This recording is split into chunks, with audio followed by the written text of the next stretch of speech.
the water I will be using in order to for the latency period. The latency period means period between your injecting period and your incubating period. That's what they call the latency period. And what really determines the factor of your latency period is your thermometer. In this thermometer now, I should be having a latency period since it's 26.4 degrees centigrade. So I'll be having a latency period of 9 hours to 10 hours for my incubating period, which you will see as well. Fishes we have that we want to inject, we have a fishes of 1.5 kg, and 1 kilo you are going to use an ovuline of 0.5 milligram. So in here I'm going to use like 0.7 milligram for the injection. I inject like this.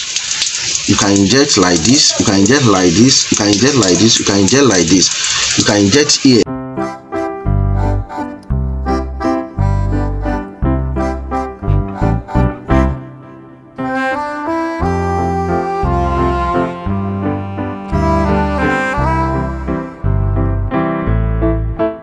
So again, after your broodstock selection, what we do here is that we are going to look at our latency period if the weather is good enough for us to do the hatching process. As you all know that the weather favorite for hatchery process that we use here, we started from 26 degrees centigrade to 30 degrees centigrade. That's what we use here. But presently, because of the rainy season, the weather here is automatically very, very cold a little bit. And if you check here from our thermometer here, the atmospheric condition for the weather presently is 26.4. That means we are running at a little risk. So, but conveniently, we are waiting for the afternoon time because this is the morning time we are doing the injecting. So we'll be doing the process in the evening. So we are waiting for that. So this is 26.4, and this is the water I will be using in order to for the latency period. The latency period means period between your injecting period and your incubating period. That's what they call the latency period. And what really determines the factor of your latency period is your thermometer. In this thermometer now, I should be having a latency period since it's 26.4 degrees centigrade. So I'll be having a latency period of 9 hours to 10 hours for my incubating period, which you will see as well. So what I will do is now, because they will be staying inside the water, and this is the water they will be staying into because I just take it from the reservoir. So I have to put it here to check the conditions for the water, and automatically the water is telling me I'm having, because it's a little bit cold than the atmosphere, so I'm having a degree of 26.1 degrees centigrade. So that is what the water is telling me. So by this is telling me I'm having a huge risk, in a little bit risk of the production, but I will tell you the secret that will help you, that will shock you, and this you can be doing every time as you are watching this video. That is how you can take your hard-earned money to get this product to use for yourself.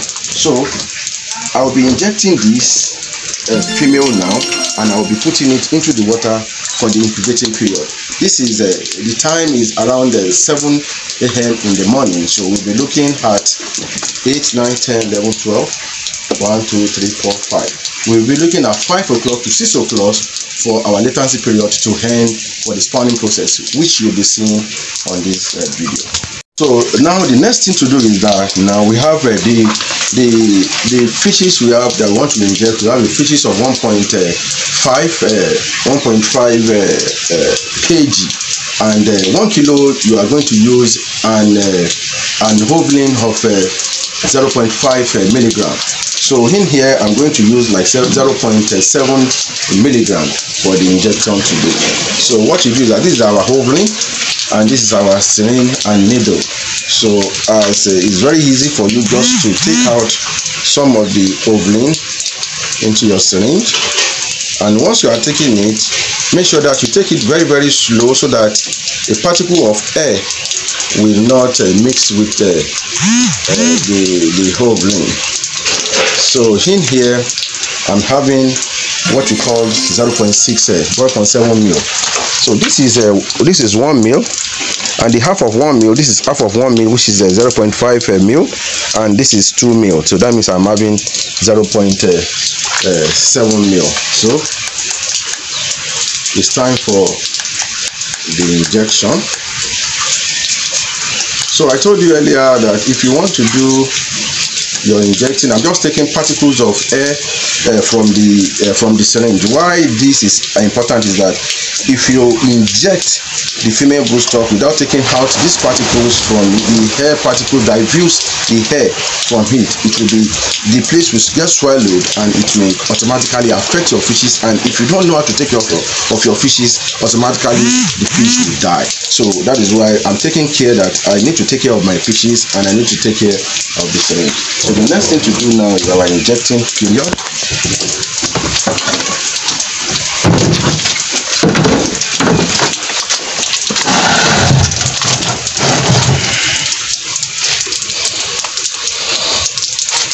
So this is our injecting time. So I'm going to so there are a lot of ways you can do this. You can inject your fishes through this, and you can inject it like this. So what I'll be doing is that I'll be doing the exercise for you in two forms. So I'll be injecting directly like this or like this, any which way. You can inject like this from here. You can inject like this. You can inject like this. You can inject like this. You can inject like this. You can inject like this. You can inject here. So all this process are the process you can use for your for injecting your fishes. And to make your fishes very, very calm, there's what you can do too as well, because they are highly aggressive. So if you have a cloth, you can just use it to cover their eyes. Once you cover the eyes, they will stay very, very calm. So I will cover the eyes with my hand, and I'll be putting my injection here. So once the injections have entered, so the next thing to do is to introduce my ovulin. So after the introduction, make sure that the ovulin goes through the vein of your fishes, and automatically you rub it so that it can go out. So as a woman too as well, you know, this is an exercise we always do for boy to not to come out from the skin, so that the vein can take care of the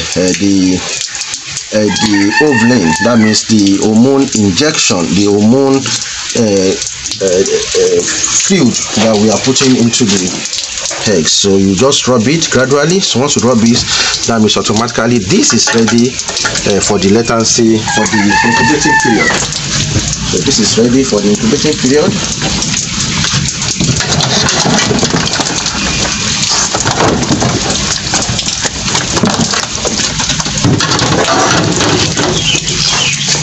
So the next thing to do is that to introduce it into, you can use a bath like this. You can put some water and you cover the lid very well. And if you have a keg, something like a black keg, like such, you can put it inside, and you can stay as long as you want for the incubating period. But now I'll be using this white tank. I'll be putting it in white tank, but the level of the water will not be that much, so that he himself will not stress himself much. It will just be a little water. So I'll be introducing it here.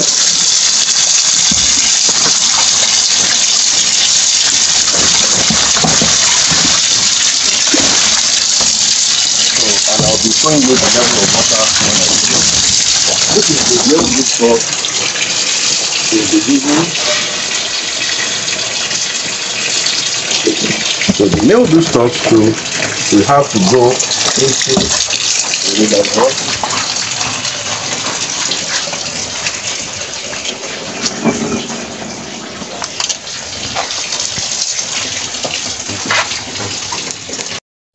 The male broodstock I'll be using, so I'll be doing that here. So what really happens is that you need to separate them, don't put them in the same day, separate them in different kind of parts or fancy additions. But what I will do here is that I will show you this later. I'm going to meditate them. So I'm going to medicate them with salt. So I'm going to do that now. After the process, you will see me the way I do that here as well. So this is the first stages of the hatching process. First stages means identifying your broodstock and injecting your broodstock. That's the first stages of the hatching process, which are well done. I will be taking you through the spawning process, how we do the process, and taking you through some of what you need to know about the secrets of the hatching process. So this is the first stage, and so make sure that you watch on this video.